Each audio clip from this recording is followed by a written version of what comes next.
बिस्मिल्लाहिर्रहमानिर्रहीम, अस्सलाम वालेकुम। मैं हूं मखदूम शहाबुद्दीन। कुछ आम तरीन तफसीलात। चीन ने भारत पर आबी हमला कर दिया है और इस वक्त नरेंद्र मोदी के भारत की दौड़ें लग चुकी हैं।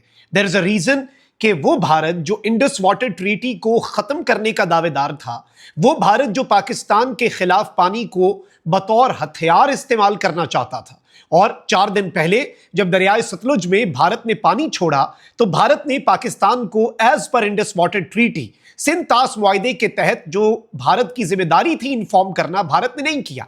लेकिन कल भारत ने पाकिस्तान को इन्फॉर्म किया, यानी भारत ने इंडस वाटर ट्रीटी जिसे मुअत्तल करने का ऐलान किया था, उसी इंडस वाटर ट्रीटी के तहत पाकिस्तान को आगाह किया।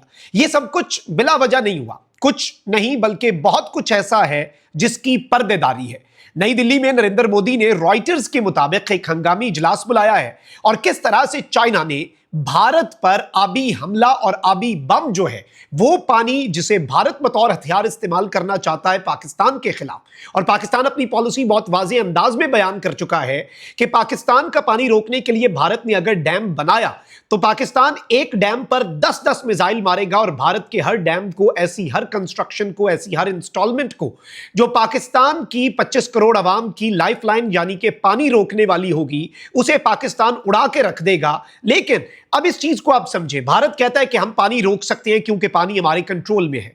तो भारत जो है, जब वो कहते हैं ना कि जब आप शीशे के घर में रहते हो तो किसी पर पत्थर नहीं फेंकते। अब चाइना जो है, जिसके आगे आजकल नरेंद्र मोदी लेटने की कोशिश कर रहा है, सरनिगू हो चुका है, और डोनाल्ड ट्रंप की तरफ से आंख किए जाने के बाद मोदी सरकार अनाथ हो चुकी थी।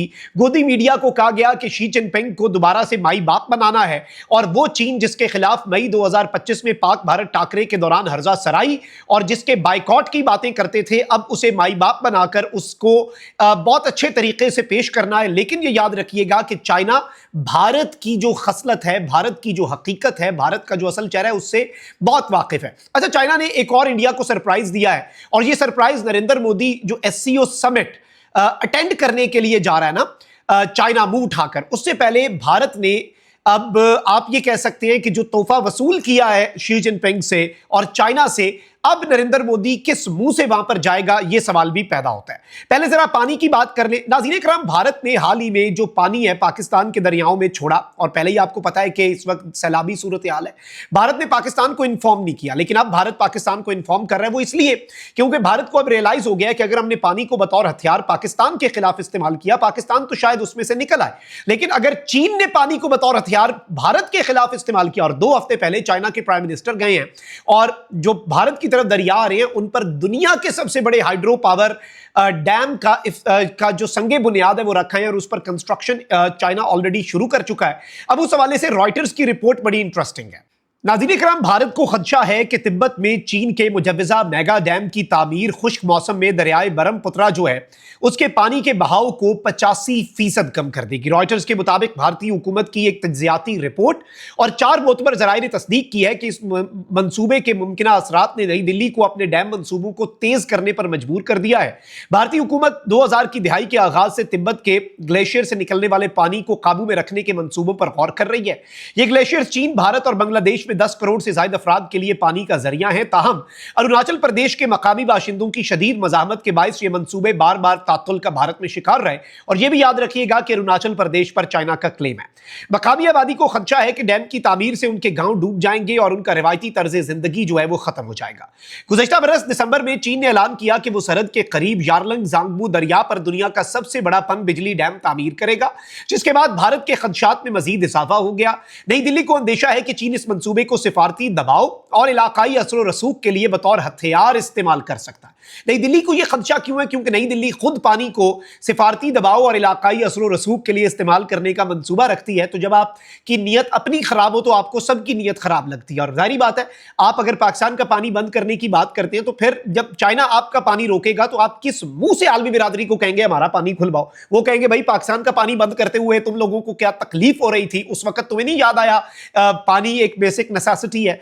अब इस सबके अंदर हुआ यह नाज़रीन इकराम, इसी खदशे के पेश नजर भारत ने मई में air Siang multi purpose storage dam के लिए सर्वे का आगाज किया, जिसे पुलिस की सख्त निगरानी में मुकम्मल किया गया।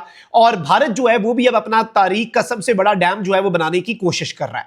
लेकिन जाहिर बात है, मकामी सतह पर भी नरेंद्र मोदी की गवर्नमेंट को बहुत ज्यादा दबाव है। जराये के मुताबिक जुलाई में वजीर आजम नरेंद्र मोदी के दफ्तर में इस मंसूबे की रफ्तार बढ़ाने के हवाले से काला सतही इजलास भी मुनक्किद हुआ। भारतीय हुकूमत के तज्जिए के मुताबिक चीन का डैम बीजिंग को सालाना 40 अरब मुकब मीटर जो है पानी मोड़ने की सलाहियत देगा, जो सरहदी मकाम पर पानी के सालाना बहाव का 1/3 से ज्यादा है। यानी चाइना जो है वो कंट्रोल में आ जाएगा। और रिपोर्ट में कहा गया है कि इसका सबसे ज्यादा असर खुश्क मौसम में होगा, जब भारत के कई इलाके बारिश न होने के बायस बंजर हो जाते हैं। भारत ने अपने डैम में जो पानी जखीरा करने का मंसूबा बनाया है, ताकि जरूरत पड़ने पर खुश्क मौसम में चाइना के इस डैम के जरिए अगर चाइना पानी रोकता है तो भारत बच सके। लेकिन अब नाज़रीन इकराम, मैं आपको यह बता दूं कि भारत के लिए मुश्किलात ही मुश्किलात हैं, क्योंकि आप यही देख लें कि भारत ने पिछले दिनों 2 दिन का जो दौरा था चीन के वजीर खारजा का, मोदी ने भी मुलाकात की और चीन के वजीर खारजा को बड़ा प्रोटोकॉल दिया। भारत वीजा पाबंदियां और टिकटॉक पर पाबंदियां भी हटा रहा है। लेकिन चाइना के वजीर खारजा ने पाकिस्तान आते साथ ये बात कर दी कि भाई, हमसाया डिप्लोमेसी में हम जो मकाम और मर्तबा पाकिस्तान को देते हैं, वो मर्तबा और मकाम पाकिस्तान से कोई नहीं ले सकता, और पाकिस्तान चाइना की पहली प्रायोरिटी था, है और रहेगा। भारत ना घर का रहा ना घाट का, बांग्लादेश वाली साइड से मुंह की खाई, अफगानिस्तान में असर रसूख नहीं बढ़ा पाया। पाकिस्तान और चाइना इस रीजन को लीड कर रहे हैं, इस खत्ते को लीड कर रहे हैं, तो यहां पर भारत के लिए स्पेस वैसे ही नहीं है। And on the other hand, international community में वेस्ट की तरफ से टैरिफ्स लग रहे हैं, भारत के लिए प्रॉब्लम्स ही प्रॉब्लम्स हैं।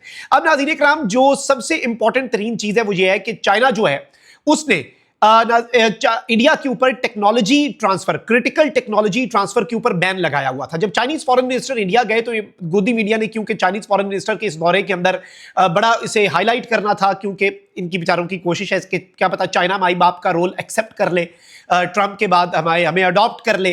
तो अब जो भारतीय मीडिया, उसने तो कह दिया कि जी चाइना जो है वो भारत के ऊपर से ये बैन हटाने जा रहा है। हमें उस वक्त भी आपको खबर दी कि भाई ये खबर गलत है, और चाइना की वजारत खारजा ने तरदीद भी की, और उनका जो बैन था वो लगा हुआ है।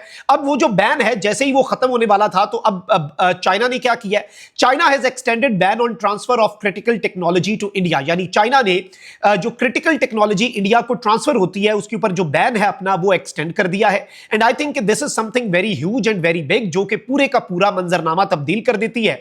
और भारत को चीनी टेक्नोलॉजी के ऊपर भी बीजिंग से नाकाबिले यकीन झटका लग चुका है, जबकि चीन का भारत पर जो आबी हमला है, पानी को हथियार के तौर पर इस्तेमाल करने का मंसूबा नरेंद्र मोदी ने बनाया होगा, लेकिन अब वही गड़ा जो पाकिस्तान के लिए नरेंद्र मोदी खोदना चाह रहा था। रॉयटर्स के मुताबिक भारत के अंदर इस वक्त दौड़ें लगी हुई हैं, और अरुणाचल प्रदेश के लोगों ने भारत को वो डैम तामीर करने नहीं देना, चाइना ने डैम तामीर कर लेना है। ये याद रखिएगा, अरुणाचल प्रदेश पर भी चाइना का क्लेम है। अब तो भारत ने इवन ये तक कह दिया, भारतीय मीडिया ने, कि लद्दाख का जो मकाम है वहां पर LOC पर पाकिस्तान के साथ और LAC पर चाइना के साथ, line of actual control China और line of control with Pakistan, वहां पर दोनों मुल्क जो हैं वो भारत को घेर सकते हैं, और लद्दाख का जो एरिया है उससे भी भारत को हाथ धोना पड़ सकता है। 5 साल पहले भी जो भारत और चीन की जंग हुई थी, अगर आपको याद हो, तो उस जंग के अंदर भी भारत ने बहुत से एरियाज गंवाए थे, यहां तक कि वो 3 इडियट्स फिल्म के अंदर वो जगह जो उसके क्लाइमैक्स एंडिंग पे जिस जगह पर शूट हुआ था ना, वो जगह अब इंडिया की रही नहीं है, इंटरेस्टिंगली। तो आप यहीं से अंदाजा कर लें कि भारत जो है वो मुंह की खाकर भी बाकी तमाम तर चीजें जो हैं वो किस तरफ को जा रही हैं, और किस तरह का मामला जो है वो इन द फ्यूचर होगा इनके लिए। और नरेंद्र मोदी की परेशानी वैसे भी मैं समझता हूं बनती भी है, क्योंकि भारत को उसकी नियतों का फल मिल रहा है। वेस्ट ने भी लेताड़ दिया, वेस्ट ने भी धुतकार दिया, इस रीजन के अंदर जगह बन नहीं रही। पाकिस्तान और चाइना इस रीजन की पॉलिटिक्स को लीड कर रहे हैं, यहां पर ब्लॉक्स बन रहे हैं, इंडिया को माइनस किया जा रहा है, और वो हर तरफ से माइनस हो चुका है। और अब चाइना जो है वो इसे मुकम्मल तौर पर घेरे में लिए हुए है। कमेंट सेक्शन में राय का इजहार जरूर करें। अपना बहुत ख्याल रखें। अल्लाह निगहबान। पाकिस्तान जिंदाबाद।